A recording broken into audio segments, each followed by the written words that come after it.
Oi gente, tudo bem? Meu nome é Ellen Novaes e hoje nossa lição de terça-feira, iniquidade completa. À medida que os arqueólogos descobrem mais sobre os cananeus, as razões para a conquista de Canaã se tornam cada vez mais claras. A iniquidade daquele povo era uma iniquidade completa. Eles eram grandes transgressores. A maldade e a crueldade estavam ali no meio daquela cultura, no meio daquele povo. Algumas coisas, só para você ter noção do que aquele povo tinha como normal, era, por exemplo, o sacrifício de crianças. E não somente de crianças, mas de outras pessoas. Eles sacrificavam, por exemplo, crianças ao deus Moloch, de formas muito cruéis. E sacrificar essas crianças já era algo muito terrível, mas a forma como eles faziam deixava aqueles sacrifícios ainda mais terríveis. Um dos sacrifícios comuns era queimar as crianças. Infelizmente, a prática de sacrificar crianças foi absorvida pelos israelitas depois, pois não destruíram a religião cananita da maneira que Deus orientou que fizessem. Além disso, a adoração nos templos deles era uma adoração assim muito promíscua. As sacerdotisas tinham relações sexuais com aqueles que iam adorar lá no templo. Eles praticavam a necrofilia, o bestialismo, e também quero que você não entenda isso como preconceito, eu quero que você entenda o contexto daquela época. Eu estou contando a você a história daquela época, o que aquele povo fazia naquela época. Eles também tinham relações homoafetivas, e isso era tido como normal, algo que biblicamente, agora falando da Bíblia, é um pecado. Na verdade, as práticas daquele povo iam muito além, como por exemplo, incestos. Como você viu aí nas descrições tidas como algo comum para aquele povo, foram essas coisas que fez com que aquele povo fosse destruído. Não era porque eles simplesmente não tinham aceitado Deus como Deus deles.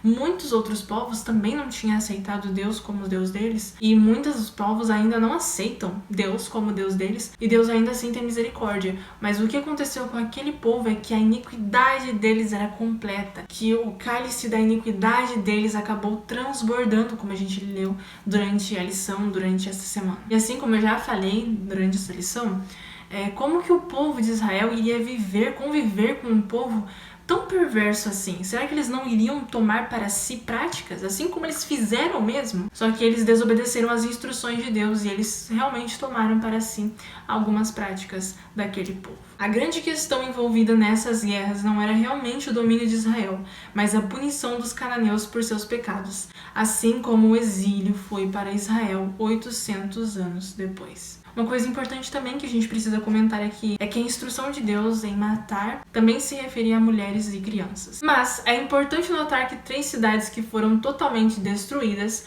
eram, na verdade, fortes militares e provavelmente tinham poucas mulheres e crianças. Outras partes da Bíblia mencionaram os hititas, os amalequitas e outros não israelitas que ainda estavam vivos. Isso indica que a linguagem que Deuteronômio usa para se referir à destruição completa contém pelo menos alguns elementos de hipérbole e figuras de linguagem. Outras nações naquela época usavam expressões semelhantes. O que é uma hipérbole? É como se alguém dissesse pra você: eu vou acabar com você. Não é que ela vai acabar, destruir, sei lá, fazer alguma coisa com você, que você vai deixar de existir.